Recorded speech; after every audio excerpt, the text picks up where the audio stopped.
I waited in silence, my hands trembling slightly as I set the table, placing the fine china I'd used for years on the table. The family was supposed to be here. They always came for big occasions like this. At least, that's what I told myself. But tonight there was something different in the air. Something cold, something distant. When my daughter-in-law, Emily, called earlier in the week, she'd seemed distracted, almost annoyed when I mentioned the baby shower. I had assumed it was nothing. But when the day arrived, I sat at the table with everything ready, the smell of freshly baked cookies filling the house, only to realize no one was coming. I couldn't help but check my phone. Nothing. No texts, no calls. The minutes ticked by, turning into an hour. I forced myself to smile, pretending it didn't bother me. But the empty chair across from me, the untouched food, it all weighed on my heart. I tried to shake it off. Maybe they were just late. Maybe something came up. But then, when I called Jack, my son, he didn't pick up. My heart sank. He always picked up. I texted him. "Are you coming?" No reply. Then, as I sat there, feeling the silence press in around me, the doorbell rang. My son's voice came from the hallway. "Mom, we're going to be late. Just wanted to let you know." I opened the door, trying to hide the hurt in my eyes. There stood Jack and Emily, smiling like everything was normal. Emily stepped forward first, looking around at the table, her smile polite but distant. "Mom, we decided it wasn't your kind of thing." Her words hit me like a slap in the face. I tried to smile, to brush it off, but I couldn't. "What do you mean?" I asked, keeping my voice steady. She shrugged, barely making eye contact. "You know, the shower. It's just, not really your scene. We thought it might be awkward." My heart felt like it was crumbling inside me, but I didn't say anything. I didn't want to make a scene. "Oh, I see," I managed to say. Jack stood behind her, looking uncomfortable, but not saying a word. The moment felt like it stretched on forever, my family standing there, distant and cold. It was clear that something had shifted. I wasn't part of their world anymore. I wasn't even important enough to be at a simple baby shower for my own grandchild. The disappointment weighed heavily on me, but I didn't show it. Instead, I excused myself and walked quietly back to the kitchen. I set the table for one. Again. I sat at the table, staring at the untouched food. The clock on the wall ticked loudly, each second dragging by like an eternity. My mind replayed Emily's words over and over. It wasn't your kind of thing. I couldn't shake the sting of them. How could she say that? My own family, my own son, had just decided I didn't belong. The thought made my chest tighten, and I could feel my heart sinking deeper with every passing moment. I stood up slowly and walked to the kitchen, trying to keep the tears from spilling. I had always been there for them, every birthday, every holiday, every single moment that mattered. But now, I was just invisible. I washed my hands, the sound of the water running in the sink the only noise filling the silence. I had hoped this day would be different, that maybe, just maybe, they would remember how much I had given them. But the truth hit me hard, they didn't care. Not really. As I looked out the window, I saw the sun beginning to set, the orange glow casting long shadows across the backyard. I had spent so many years in this house, raising my children, building memories. Now, it felt like it wasn't mine anymore. The memories were slipping away, fading like the daylight outside. I thought about Jack. My only son. I had always done my best for him. But today, he had stood there, silent, letting Emily speak for him. He hadn't even defended me. I knew he was busy, caught up in his life with Emily and their new family, but this was different. This was family. This was his mother. And yet, he didn't even see it. He didn't see me. I sighed, wiping my hands on the towel before turning back toward the dining room. The table was still set for one. I thought about calling him, but what would I say? "Why didn't you invite me?" It was too late for that. The truth was clear now. I wasn't wanted. Not in their world. I walked back to the table, sat down, and stared at the empty chairs. I had been alone in this house more times than I cared to count, but this felt different. This was a choice. A choice made by the people I loved the most. I realized then that I couldn't keep pretending. I couldn't keep accepting this treatment. Something had to change. And maybe it was me who had to make that change. I wasn't going to keep waiting for an invitation that would never come. I wasn't going to sit in silence and let them dictate my place in this family. No more. My hands clenched into fists as I stared at the empty seat where Emily had been, then at the phone that sat quietly on the table. The decision had been made for me, but now I had to decide how to move forward. I wasn't sure yet, but I knew this. I wasn't going to let them break me. Not anymore. I sat there in the silence, my hands still clenched on the edge of the table. The food that had once been prepared with so much love now sat cold, forgotten. The house felt even emptier than usual. The ticking of the clock on the wall seemed louder, more insistent. I had never realized how heavy silence could be until now. I thought back to my younger days, the family gatherings we used to have, the laughter that filled the house. Those days felt like they belonged to someone else now, someone who wasn't me. My mind wandered back to Emily's words. It wasn't your kind of thing. How could she say that? How could she dismiss me so easily, as if I didn't matter? I thought about all the times I had been there for her, for Jack, for the family. I had been the one to hold everything together. I had been the one who made sure the holidays were special, that birthdays were remembered, that they always had what they needed. But now, it seemed like all that meant nothing. I thought of Jack, my son, and the way he had stood there, not saying a word. He hadn't even tried to defend me. I knew he was busy, that he had his own life with Emily and their new family, but this was different. I had given so much, and yet it was clear that my place in their lives was slipping away. I couldn't help but wonder how long this had been happening. How many times had they pushed me aside and I hadn't noticed? How many times had I been excluded from something that was supposed to be mine, that was supposed to include me? I stood up from the table, walking to the window, trying to clear my mind. Outside, the yard looked the same as it always had, but everything felt different. The flowers in the garden, the swing on the porch, the old oak tree, everything seemed so familiar, yet so foreign at the same time. I felt like I was losing my grip on everything. I had always been the matriarch of this family, the one everyone turned to, the one who kept everything running smoothly. But now, I was being pushed to the edges, like I didn't belong anymore. The thought stung more than I wanted to admit. I walked back to the kitchen and stood there for a moment, looking at the phone on the counter. I could call Jack. I could demand answers. But what would I say? How could I even begin to explain how hurt I was, how betrayed I felt? Instead, I picked up the phone and scrolled through the contacts. My finger hovered over Jack's name, but I didn't press call. Not yet. I wasn't sure I was ready to face the truth of it all. I wasn't sure I was ready to hear him justify Emily's actions, to hear him tell me that I was overreacting, that it wasn't a big deal. I didn't want to hear that. Not from him. Instead, I put the phone down and sat at the kitchen table. I didn't know what to do next. The house felt smaller now, the walls closing in on me. My own family had made me feel like a stranger in my own home. I couldn't keep pretending that everything was okay. I couldn't keep pretending that they cared when they so clearly didn't. Something had to change. And maybe that something was me. Maybe it was time for me to stop waiting for an invitation. Maybe it was time for me to take control, to stop letting them define my place in this world. I didn't know what that looked like yet, but I was going to find out. I stood up, walked to the door, and stepped outside into the cool evening air. The world was still turning, and I was still here. And maybe, just maybe, that was enough. I stood on the porch, staring out into the quiet yard. The sun had set, and the world outside seemed so peaceful, so unaware of the storm brewing inside my own home. The weight of the day was starting to settle in, the reality of what had just happened sinking deeper with every passing minute. I had been tossed aside.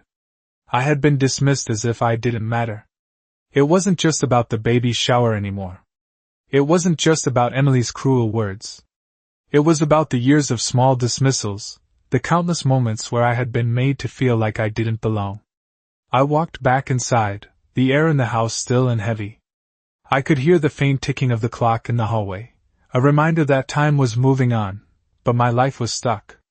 I sat down at the kitchen table again, my mind racing. It had been weeks since I'd allowed myself to truly acknowledge how much this hurt. I had been hiding it, pretending that everything was fine, telling myself that this was just a phase, that they would come around. But the truth was staring me in the face. I had given everything to this family, and yet I was the one left behind. I thought about the last conversation I had with Jack. He had been distant, more so than usual. His eyes avoided mine, and the words he spoke felt empty, like he was saying them out of obligation rather than genuine care. I couldn't remember the last time we had a real conversation, a heart-to-heart where we talked about more than just surface-level things. I couldn't remember the last time he had looked at me like I was more than just his mother. I had raised him, loved him, supported him through everything.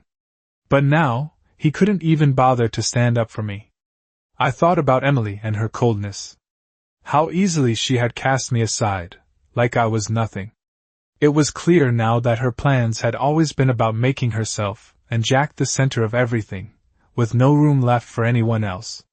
It stung, but the more I thought about it, the more I realized how foolish I had been to think things would ever be different. I had always believed that family was everything, that no matter what happened, we would always be there for each other. But somewhere along the way, that belief had been shattered. Now, I had to face the truth. I wasn't welcome. Not in their world, not in their lives. And as painful as it was, I couldn't keep holding on to a fantasy that wasn't real. I stood up and walked to the door, taking a deep breath before stepping outside. The night was cool, the stars shining brightly in the sky. I felt small, insignificant in this vast world, but I also felt something else. A sense of determination, a quiet strength that had been buried for too long. I wasn't going to let them do this to me anymore. I wasn't going to be the victim, the one who just sat back and accepted whatever scraps they threw my way. I was done.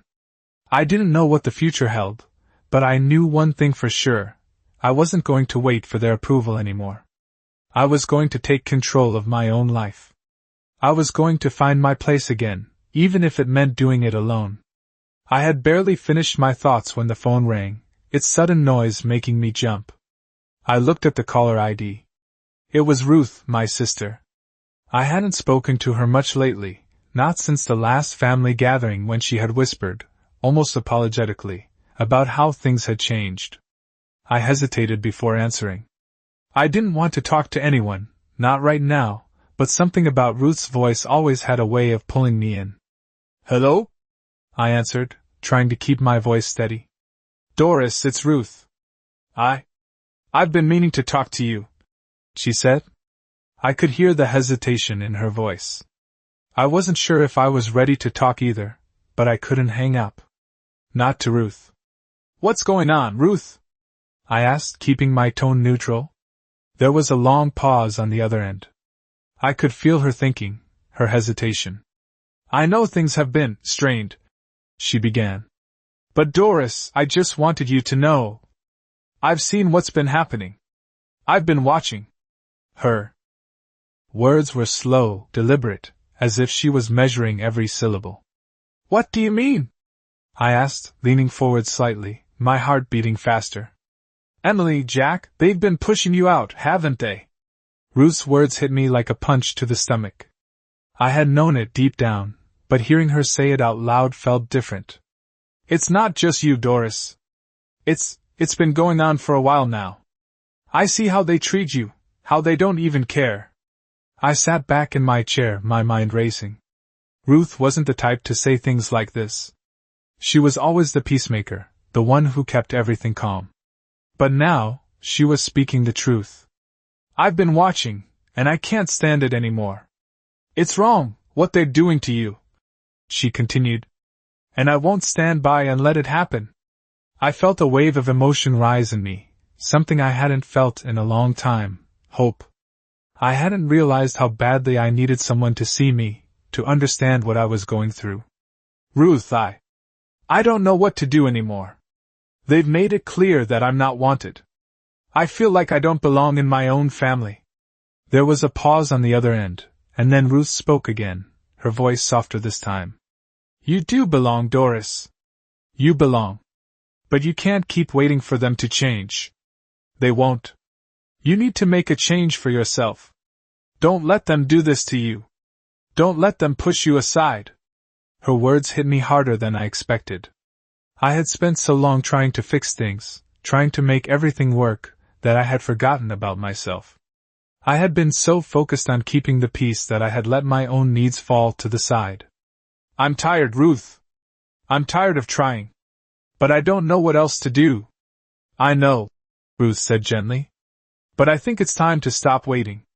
Time to stop hoping they'll change. It's time for you to take control, Doris. You've always been strong. You've always been the one holding everything together. But now it's your turn. You deserve better than this. I sat there for a long moment, letting her words sink in. Ruth was right. I had spent too many years sacrificing my own happiness for the sake of others. I had let them decide my worth, and now I had to take that power back. I'll think about it, I said, my voice trembling slightly. No, Doris, Ruth replied firmly. Don't think. Do. It's time to do something for you. I closed my eyes, letting her words settle in my heart. For the first time in a long while, I felt a sense of clarity. Maybe I didn't have to keep pretending. Maybe I didn't have to keep waiting for approval. It was time to find my own path, to reclaim my life. I hung up the phone, the weight in my chest feeling a little lighter. The world outside was still the same, but I was different now. I wasn't going to let them push me around anymore. I wasn't going to wait for them to come around. It was time to make my own decisions, time to take back my dignity. And for the first time in a long time, I felt like I could breathe again. I woke up the next morning with a heaviness in my chest, but also with a quiet sense of determination I hadn't felt in years. Ruth's words echoed in my mind. It's time for you to take control, Doris. I hadn't realized how much I needed to hear that until now. I had spent so long putting everyone else's needs before my own, making sure my family was happy, that I had forgotten about myself. The house felt emptier now, but in a way, it also felt like it could be a fresh start. I walked into the kitchen and began to make my coffee, the familiar routine grounding me in the moment. But this time, I wasn't just going through the motions. I was thinking about what Ruth had said. It was time for a change. I couldn't keep waiting for Jack and Emily to come around. I couldn't keep pretending that everything would be okay if I just kept my head down and stayed quiet. I had to do something for myself, something that would allow me to feel like I mattered. As I sat down at the kitchen table, I looked around the room, at the family photos on the walls, at the old wooden chair where I used to sit with Jack when he was a little boy.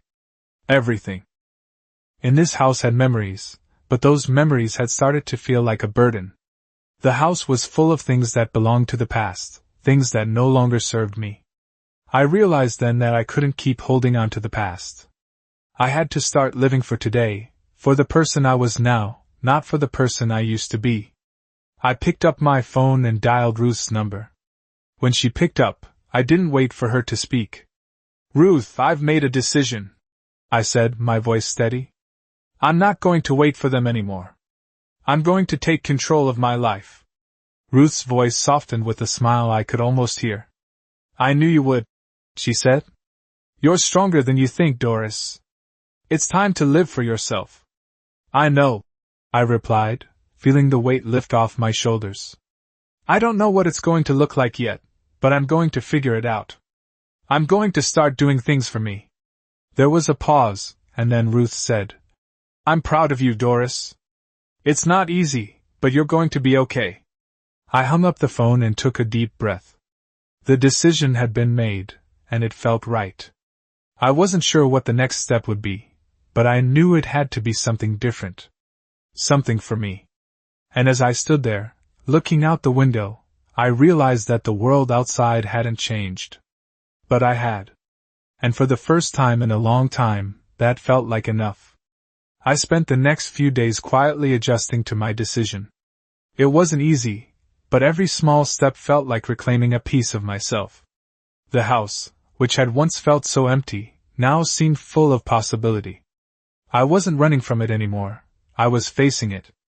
I began sorting through old boxes in the attic, each item a reminder of who I used to be, who I had been for my family. I found a photo album from when Jack was a little boy. I traced my fingers over the pictures, remembering his first day of school, his birthday parties, the way he looked at me when he needed something, always expecting me to make it better. I remembered being the one who always held everything together. And yet now, I couldn't remember the last time Jack had asked me how I was, how I felt. I put the album down and stared at the old furniture in the living room. So much of it was familiar, but it was also tied to a past I was no longer part of. I knew it was time to let go. I called a local charity and scheduled a pickup for some of the furniture. It felt strange, but freeing at the same time. I was getting rid of the things that had weighed me down, the things that kept me stuck in the past. I wasn't the person I had been. I didn't need to hold on to those things anymore. The next day, I went for a walk in the neighborhood. It was a small thing, but it felt like a victory. I wasn't hiding in my house anymore. I wasn't letting the past dictate my life. The cool breeze felt good on my face as I walked past the old park where Jack used to play.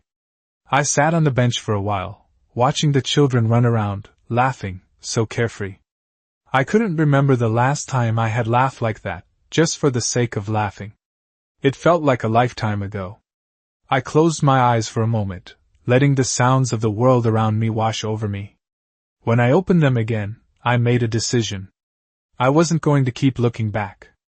I wasn't going to wait for Jack or Emily or anyone to decide if I was worthy of their attention. I was worthy on my own. I stood up, took a deep breath, and walked back home. The next few weeks were quiet. I spent time with Ruth, going through old recipes and cooking meals I had long forgotten about.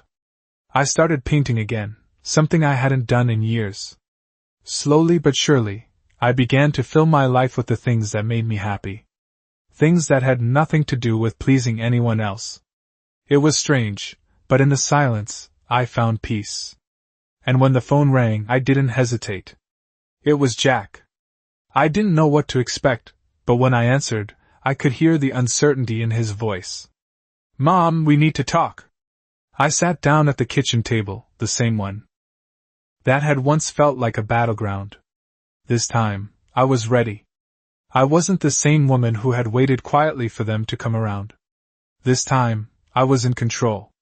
And I was no longer afraid of their judgment. I picked up the phone, taking a deep breath before I answered. Jack's voice was quieter this time, more hesitant. "Mom, I'm sorry. I should have been there for you. I didn't realize how bad things had gotten."